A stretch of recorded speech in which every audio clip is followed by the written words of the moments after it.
About this time, Antiochus Epiphanes prepared for his second invasion of Egypt. For nearly 40 days, apparitions were seen in the sky over Jerusalem.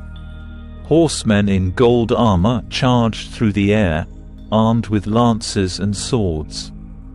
Ranks of horsemen were seen with swords drawn, attacking and counter-attacking, with flashing shields and numerous spears and flying arrows and shining gold armor of every sort. All the people prayed that this amazing apparition might be a good sign. A false rumor began to circulate that Antiochus had died in Egypt, so Jason returned and assaulted Jerusalem with a force of no less than 1,000 men.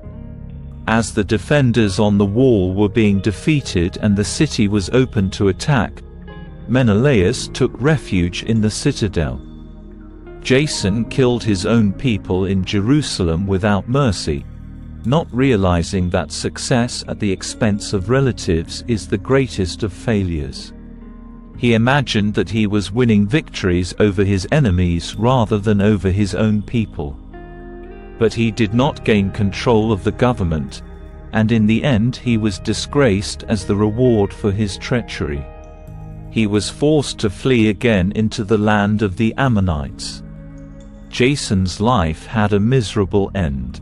After being imprisoned for a time by Aretas, king of the Arabians, he fled from town to town. He was pursued and hated by everyone as a despicable betrayer of the laws of Moses, a butcher of his own country and people. Finally, he was driven into Egypt. From there he went to live with the Spartans, hoping they would give him refuge because of their family ties with the Jews. Then Jason, who had exiled so many others, died in a foreign land. The man who had thrown out so many corpses to lie unburied had no one to mourn his death, no funeral, and no place in the tomb of his ancestors. When the news of fighting between Jason and the Jews in Jerusalem reached King Antiochus, he suspected that the Jews had revolted. So he left Egypt in a furious state of mind and took Jerusalem back by force. He commanded the soldiers to kill everyone they met and even to hunt down people hiding in their houses and kill them. They slaughtered young and old, women and children, young girls and infants. Within 3 days, there were 80,000 victims, 40,000 killed and 40,000 sold into slavery. But this was not enough for Antiochus. He dared to enter the temple, the most holy place in all the world.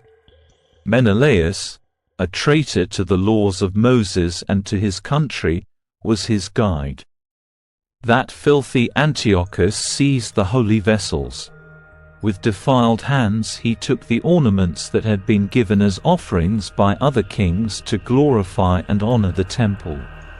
Deluded by his pride, Antiochus did not realize he was successful only because the Lord was angry for a time with the sinful residents of Jerusalem. It was the Lord who permitted this contempt for the holy place. If the Jews had not been involved in many sins, Antiochus would have been immediately whipped for his presumption and turned back, as Heliodorus was when King Seleucus sent him to inspect the treasury. But the Lord did not choose the nation for the sake of the holy place. Rather, he chose the holy place for the sake of the nation. So the holy place itself suffered evils inflicted on the people, just as later it participated in their good fortune. As it was forsaken by the Almighty in his anger, so it would be restored again with great glory when the people were reconciled to the great Lord. After Antiochus had taken at least 61 tons of silver from the temple, he hurried back to Antioch. Carried away with pride, he believed he could sail on the land and walk on the sea. He left governors to oppress the people. He left Philip, a Phrygian by birth, at Jerusalem. But Philip was even more barbaric than the one who appointed him. Antiochus left Andronicus at Mount Gerizim, and Menelaus remained high priest, oppressing his own people even more than the others did. To appease his hatred of the Jews, Antiochus sent Apollonius, the captain of the Mysians, with an army of 22,000 men and commanded him to kill all the grown men and to sell the women and children into slavery. Apollonius came to Jerusalem under the pretense of peace and waited until the holy day of the Sabbath. Then, as the Jews observed the holy day of rest, he ordered his men to parade around fully armed. After a crowd had gathered to watch them, he killed everyone who had come there. Dashing through the city with his armed men, he destroyed many others as well. But Judas Maccabeus and 9 others escaped into the wilderness. They stayed in the hills, where they lived off the land like wild animals. They ate nothing but wild plants to avoid defiling themselves by eating forbidden animals. Not long afterwards, the king sent an influential Athenian citizen to force the Jews to abandon the laws of God and their ancestors and to defile the temple in Jerusalem. They were to call it the Temple of Olympian Zeus, and the temple on Mount Gerizim was to be called the Temple of Zeus the Hospitable, just as it was by those who lived there.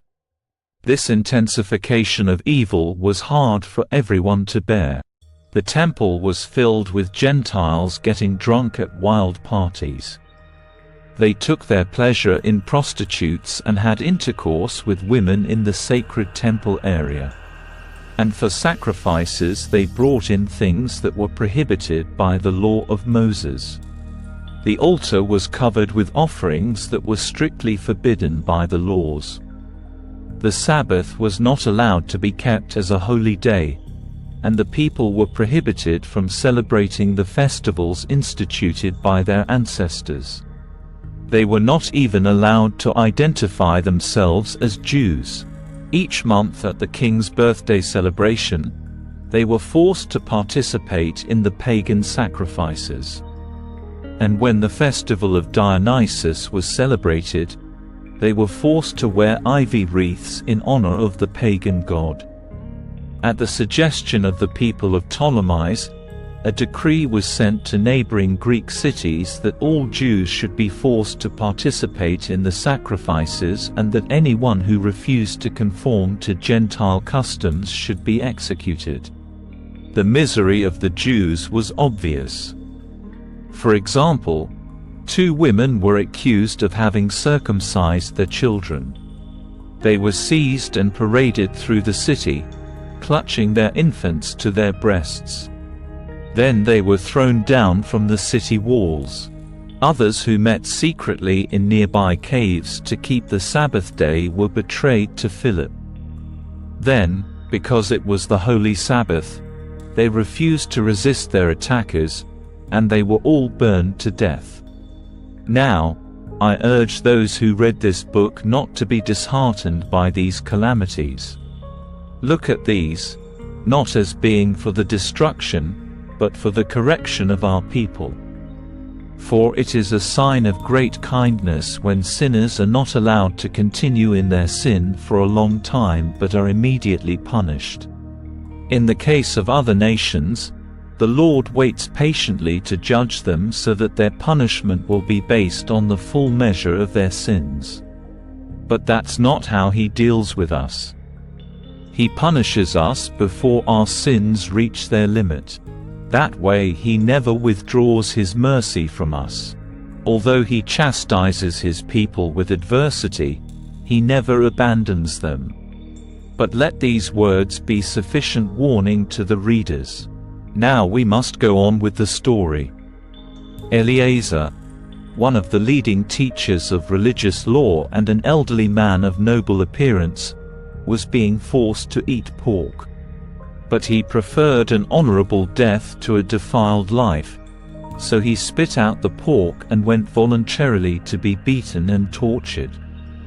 He acted as all people should who have the courage to refuse to eat forbidden food, even if it means ignoring their natural instincts for staying alive. The officials in charge of the pagan sacrificial meal were old friends of Eleazar.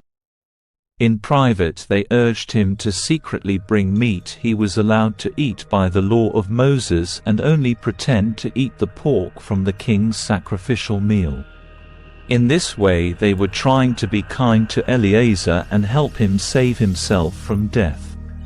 But Eleazar had firmly decided to do otherwise. He was a gray-haired old man, who had lived an honorable life since childhood. He was worthy of the distinction that comes with such age and reputation, and he wanted to obey God's holy law. So he answered immediately that they should send him to his death. "It is not right to pretend at my age," he said. "And I don't want to give young people the idea that Eleazar, at the age of 90, has converted to a foreign religion.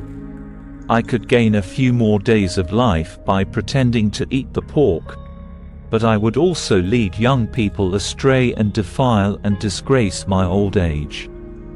For even if I should escape human punishment, whether I live or die, I will not escape the hands of the Almighty. Therefore, by giving up my life bravely, I show myself worthy of my old age. I also will give the young people a good example of how to die an honorable death willingly and bravely for the revered and holy laws of Moses." Then he was immediately taken to be tortured to death. Those who had just acted kindly towards Eleazar suddenly turned on him because what he had said seemed to them to be utter madness. When he was about to die from the blows, he moaned, "The Lord knows all things. He knows I could have saved my life, but instead I suffer this agonizing pain. He also knows I am happy to suffer these things because I worship and fear him." So this was how Eleazar died, leaving a memorial of virtue and courage not only for the young but also for the greater part of the nation.